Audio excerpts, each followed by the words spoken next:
to ScreenPlay, where we discuss everything pop culture, from music to movies and celebrities to comics. I will be one of your hosts, Lexi Mosinski. And I'll be your co-host, Tony Roberson. Today we will be joined by our culture writers, Dominica, who will be talking about her article of Charlie Chaplin, and Sean Gainey, who will be talking about the art exhibit of Strange Weather. We will then have a video produced by Nick Micah about pumpkin spice lattes. And finally, we will be joined by Sean Gainey, who will be here to tell us about his experience in the world of pumpkin spice. So, Charlie Chaplin, What can you give us? Well, this was actually the first time that I actually went to see a silent film, so it was very interesting. It was a story basically about an orphan boy who got left behind by his mother, and the character that Charlie Chaplin plays, which I believe is called the Man. They don't really have necessarily names throughout the film. He takes him in as his own after trying to leave the baby behind, and then eventually, deciding he's going to keep this kid. That's why it's called The Kid. It's about the little boy. And throughout the whole entire film, what I found interesting was Jay Warren, who played the organ throughout the whole entire film. So that was what kind of brought the whole movie to life for me. It's interesting that we had something like a silent film on AU, because these are things that you don't normally hear in like 2017. So what do you think as a whole? Did you enjoy the experience as a whole? It was neat. There wasn't many students there. It was more of actually an older crowd that came in. I mean, there was some students that I'm assuming live or go to AU there, but I'm assuming people saw that this was a film here, so people that actually respect the silent films and all that kind of stuff. But I thought it was actually really interesting and neat. I saw one silent film prior to this, but it was on Netflix. I mean, it was an actual experience, so it was neat. Really awesome. And now we have Sean, who went to Strange Weather, which is an art exhibit that happened at AU. Yes. Can you tell me a little bit about that? Yeah, so Strange Weather by Natalie Miebach. She is a well-renowned scientist, artist, and even musician now. Awesome. So she brought her work to the Hill Welcome Center and in the Shingothi Museum over here on campus. Really, really intricate pieces. It's kind of like a 3D representation of storms and like weather patterns. And to each piece, to each of the larger pieces, I should say, there's like a musical score, like a composition that goes with it, also based on weather patterns. So it really, like if you're a fan of art, especially three-dimensional art, weather, science, or music, this is like a really cool experience to go to. That's really awesome. Yeah. What would you say like you got out of it specifically, like viewing the art? Yeah. So I've been to a couple of art exhibits. I'm not like a huge...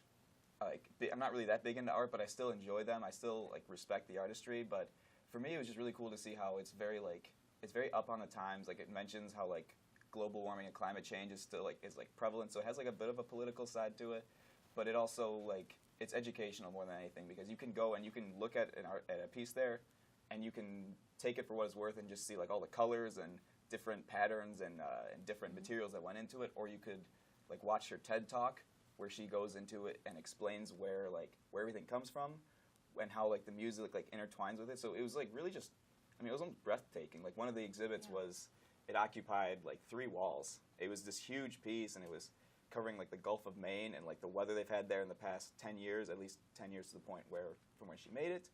So you can it just takes you back, and you just have to really tune in. You have to really look at what each piece represents. So for me, that was the coolest thing, was just how big these can be, how intricate they can be, but each piece has its own meaning. Did she talk about a specific type of inspiration that she had for creating these types of pieces, or? Yeah, so she mentioned how everything is based on basket weaving, because that was one of the first things she learned how to do. So in each one you can see a wicker kind of basket that's just the support, but it really focuses on the weather aspect of it. More so than necessarily art or music, is how the weather research, her years in oceanography and meteorology, how those come into play throughout. So she's really focused on the weather aspect of it. Really cool. Awesome. Thank you so much. Thank you. Thanks for joining us today. So now let's take a look at our video segment for the week, which was produced by Nick Micah. We join Nick and Sean as they travel to Starbucks. Sean gives his first-hand and first-ever experience on pumpkin spice lattes. Sean, have you ever had a pumpkin spice latte? PSL, God's Love in a Cup? No. Let's go. Okay.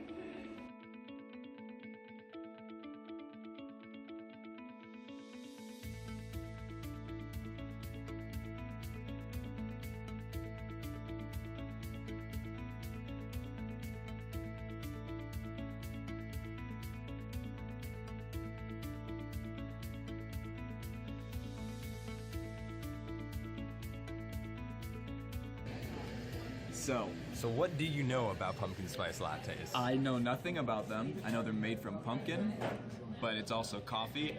I don't drink coffee. I don't particularly like coffee. So who better to make a review of pumpkin spice lattes than somebody who has no prior knowledge? You ready? I was born ready. Amen. Not actually.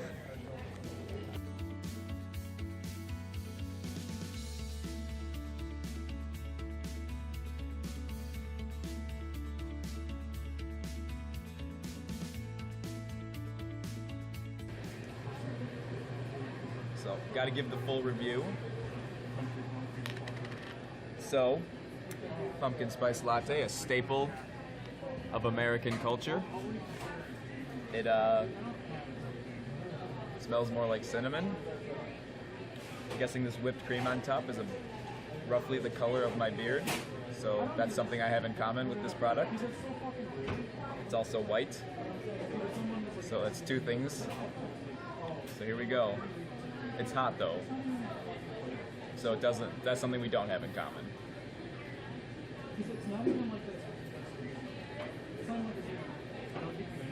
Tastes more like hot chocolate than anything. Not really getting a coffee vibe. It's good though. I mean, it kind of rolls off the tongue. Pumpkin spice latte. You can say that really quick. Like a Dr. Seuss book. Exactly like a Dr. Seuss book. Well, I will say it is, from what I'm seeing, it's orange. It's seasonal, so, it goes with the fall. Something more to be excited about fall. Like, share, subscribe. Welcome back. I am now here with Sean Gainey. Sean, our resident food critic, is a communications major, a Libra, with a love for cooking. Now, Sean. Yes. We have to discuss a few things. Number one, you said that you have something in common with pumpkin spice. Yeah. Obviously, I've got a bit of a spectrum here, but it was when I looked at it, when I first opened it up, I noticed it was pretty orange. So that kind of like went in, that's how I compared the shades from brown to orange. It's somewhere on my beard. Beautiful.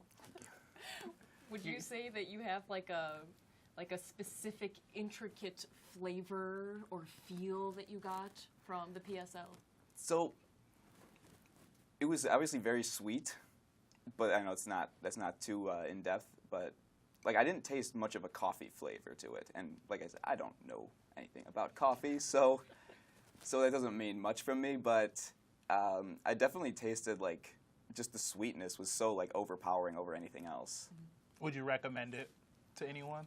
Yeah, I mean, if you're into like really like warm fall sweet drinks, that's good. But I mean, I wouldn't have it personally again because it's so expensive.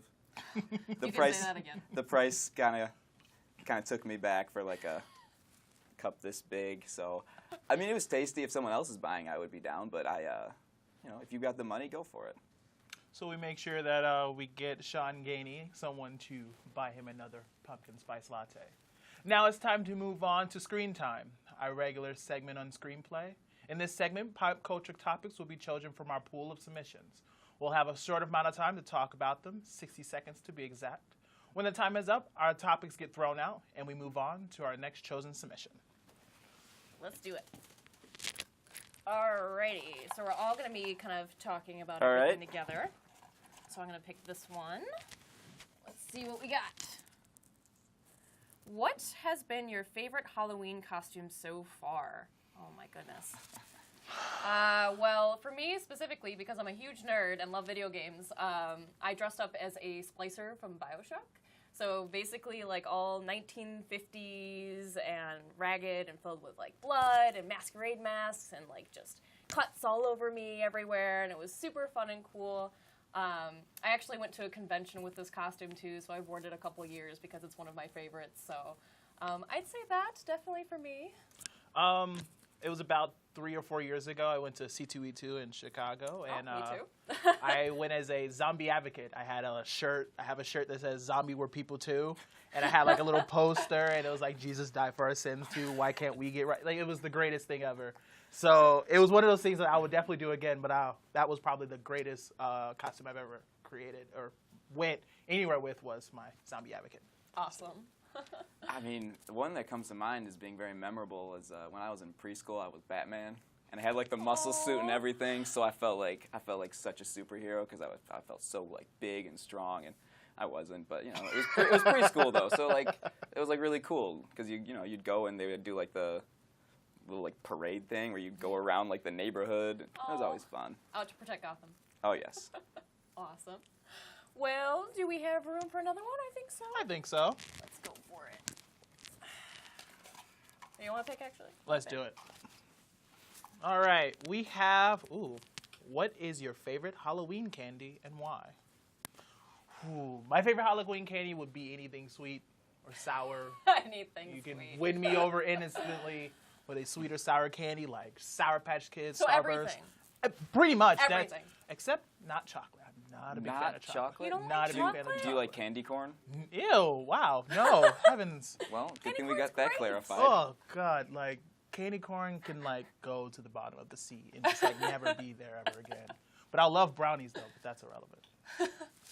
I'd probably say for me, like, if I'm going, okay, I'm going to go with, like, chocolatey, and then I'm also going to go with sour. So I really love Reese's Peanut Butter Cups. Like, I can put that in anything, like ice cream, like, just milkshakes, anything. It's delicious. I love it. And then on the other hand, I would say sour gummy worms, because who doesn't love sour gummy worms? They're just amazing, and everyone ate them as a kid, so come on. I still eat them now. Yes, those are my two favorites, definitely, for me. Yeah, I'm a big fan of Reese's Peanut Butter Cups, and anytime Skittles are on the table, I'm about Skittles. That's my favorite candy across the board. Any context, I'm gonna go for Skittles. So good. Well, seems that concludes our episode of Screenplay. So join us next time for more talk about pop culture and things going on in the community. If you would like to show your love for Screenplay or have suggestions for us or would like to be on the show, find us on Twitter at AU Spartan Media or tweet us using the hashtag AU Screenplay. And a big thanks to our guests, Dominica and Sean, for being on the show today. We are your hosts, Lexi and Tony. Until next time. Really good. That went pretty good. I felt like